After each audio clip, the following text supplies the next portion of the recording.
We've covered a lot of ground with Dr. Abdellatif is going to be moderating the first part of this webinar, which is about telehealth. And I'd like to introduce Abdellatif Olama. You ready to get us started? Yes, for sure. So the question is for Ali. What are our biggest opportunities for digital health in the Middle East? What do you think, Yani? First and foremost, thank you for the invitation. It's an honor to talk to you and to the team tonight. Many countries in the Middle East have a long tradition of provision of healthcare. You go all the way back to Ibn Sina, and you know how much Middle East have contributed to the creation of what we know today, or we call the Western healthcare system, and how much of it was originated in the Middle East. The question today is that we are in this interesting juncture whereby we could continue doing what we used to do, and we just know that what we used to do does not really work anymore the way that we expected. Let's put this in perspective. We spend $10 trillion annually on healthcare globally, and we leave 50% of the world behind. Half of the population of the world have no access, according to the World Health Organization, to healthcare at all. 5 out of the 7 billion people have no access to secondary care at all. Even in countries as rich as UK, where I am based, or United States, where Matthew is based, if you have a complex problem like mental health, we have almost pitiful service for anyone. Today, like any other night, I always use this example, 2,000 people will sleep in the county, Cook County jail near Chicago for no other reason but because they have mental health issues. That's what we do. Even in the Western world, 70% of our inmates in jails have no other criminal or crime but initially having had a mental health issue that wasn't dealt with until it got into addiction or the drugs, and then a life of crime. So if we do such a bad job in the Western world with mental health, what is the point of replicating that model now in the Middle East? Einstein used to say the definition of insanity is to repeating doing what you do and expecting a different results.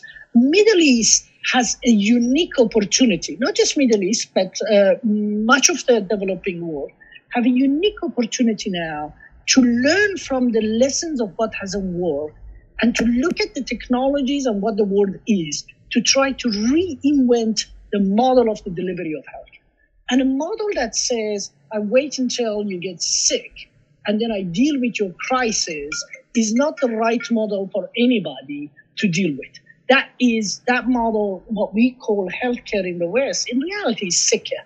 We don't look after you until you hit a crisis, then we take you to emergency, we try to fix you, then we leave you alone again until you hit your next crisis, right? That is not healthcare. So what can we do in order to keep you at the peak of your health? And today we have the ability, the technology to try and do that. We can monitor you 24/7. We can see the signs of problems when they grow, and we can start dealing with those issues when the problem is a $10 problem before it becomes a $100 solution.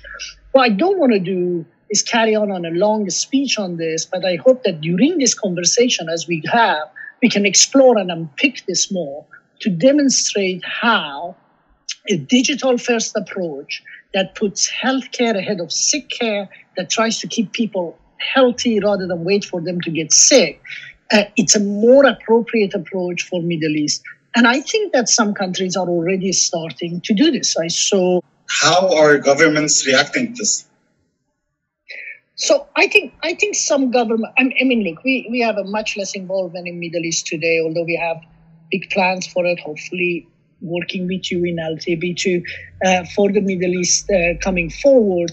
But we think, as I said, Middle East has an opportunity. The opportunity should be doing with provision of care that doesn't just say, hey, if you're ill, go see a doctor, but says that, hey, if you have a question, let me answer that question. If you want to have any plans, let me monitor you, provide you with coaching so that you can reach that plan. If you have any issues that you want to clarify, let me give you a health assessment to help you clarify that.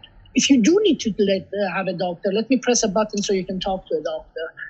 And if you only go to a hospital when that doctor needs you to go to a hospital. So instead of going and investing a huge amount of money, building beds that are almost irrelevant later on in future, let's invest in the healthcare of people today, as opposed to infrastructure of hospitals that stays unusable. A leader of one of the Middle Eastern countries gave me a great example. They said that back in 1995, they made a resolution to build many, many libraries across the country. And they made a huge investment of building libraries from villages to towns. And on the same year, 2 young PhD students in Stanford created Google. Today, all those libraries are sitting empty, and everybody's online using Google to get the information they want to get to. And that is what we could do with healthcare today. We could build in Middle East the healthcare of future rather than invest in the healthcare of past. Can I just add on that one? The good news in America, because there's so much of a digital divide and there's so much inequality, is the library is the place where poor people go to get access to the internet now, which is not the way you should be building it.